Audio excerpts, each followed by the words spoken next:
स्वागत है आपका अपने YouTube चैनल द ज्ञान कुंभ में। और द ज्ञान कुंभ आपके लिए लाया है हिंदी वो है जिनमें वर्ण या अक्षर बार बार आए। जी हाँ, तो अब हम आइए शुरू करते हैं आज की कक्षा। नमस्कार प्यारे विद्यार्थियों, एक बार फिर से उपस्थित हैं आपके समक्ष हिंदी व्याकरण की एक और न्यू वीडियो लेकर। हिंदी व्याकरण में हम पढ़ रहे हैं काव्य सौंदर्य, और काव्य सौंदर्य के अंतर्गत अभी तक हमने अलंकारों को पढ़ा और समझा, और आज हम पढ़ेंगे काव्य सौंदर्य के अंतर्गत रस। जी हाँ, रस जो कि आप सभी ने पढ़े होंगे, समझे होंगे। रस जिसका अर्थ होता है आनंद प्राप्त करना, रस को हम कहते हैं आनंद। तो चलिए समझते हैं उसकी परिभाषा को। तो रस का अर्थ क्या होता है, मैंने भी बताया, रस का अर्थ होता है आनंद।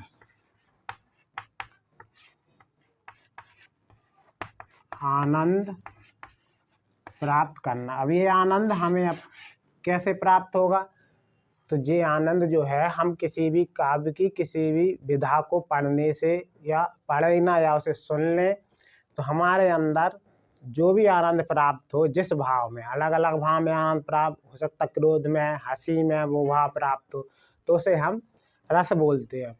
तो यहाँ पर एक संस्कृत के मुनि हैं, भरत मुनि ने रस को काव्य की आत्मा बताया है। ठीक है, ये भी आप पॉइंट नोट करते जा रहे हैं।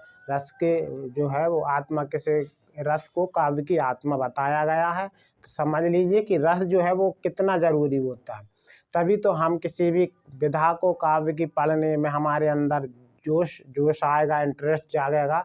वो उसका रीजन एक ही है, रस। यदि रस नहीं होगा तो वो नीरस सा काव्य लगेगा। तो अर्थ समझ में आ गया, तो अब आप प्रश्न लिखें कि काव्य की परिभाषा को उदाहरण सहित लिखिए। उम्मीद है आपने प्रश्न लिख लिया होगा, तो उत्तर लिखें।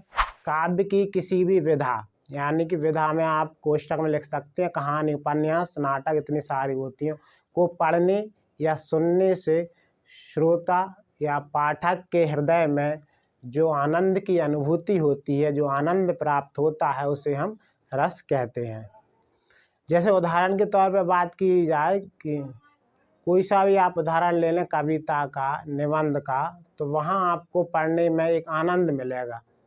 जैसे कि हम यदि सुभद्रा कुमारी चौहान की कविता की बात करें, तो बुंदेलो हर बोलो मुँह हमने सुनी कहानी थी, खूब लड़ी मर्दानी वह तो झांसी वाली रानी। तो ये कविता आपने पढ़ी होगी, तो इसे पढ़ने में एक जोश या कहें वीरता आती है। तो यहाँ कौन सा हमें रस प्राप्त हुआ, वीर रस प्राप्त हुआ है।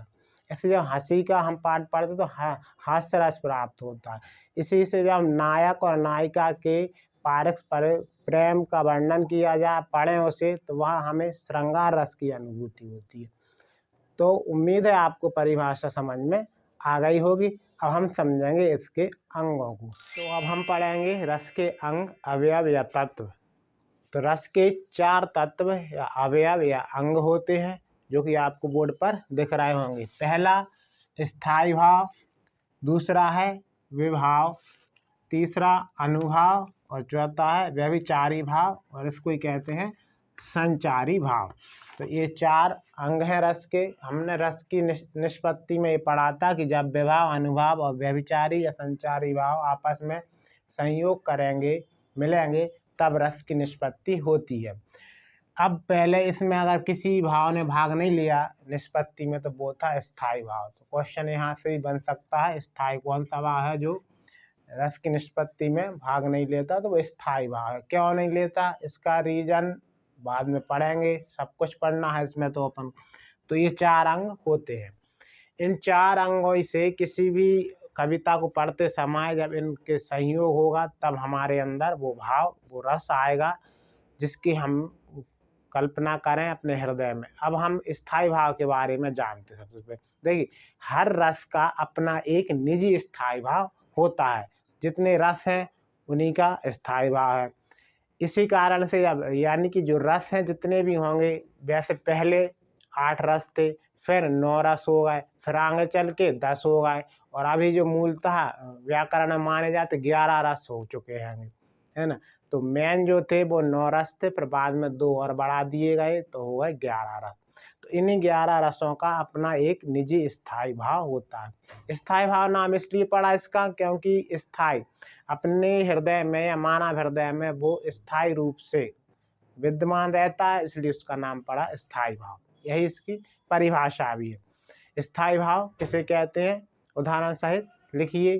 तो आप इस प्रकार से उत्तर लिख सकते हैं कि मानव हृदय में जो भाव स्थायी रूप से विद्यमान रहता है उसे हम स्थायी भाव कहते हैं। हर रस का अपना एक निजी स्थायी भाव होता है। रस में आपने देखा होगा, यदि हम देखें श्रृंगार रस, ये रस है और इसका एक अपना भाव होता है, स्थायी भाव होता है रति। इस तरह से नाम दिया गया है। इस तरह आगे आप हास्य रस, उसका है हास्य या हंसी। ये सारे स्थायी भाव के नाम। तो उदाहरण के तौर पे आप इन्हें लिख सकते हैं, रति, हंसी और वीर का उत्साह स्थायी भाव होता है।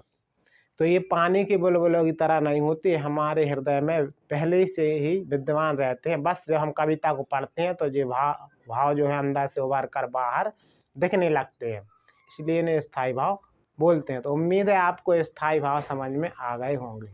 उम्मीद है विद्यार्थियों आज की हमारी ये वीडियो आपको पसंद आई होगी। यदि पसंद आई है तो इसे लाइक कर दीजिए और अधिक से अधिक अपने दोस्तों के साथ शेयर भी कर दीजिए और सब्सक्राइब कर दीजिए हमारे अपने परिवार द ज्ञान कुंभ को। धन्यवाद।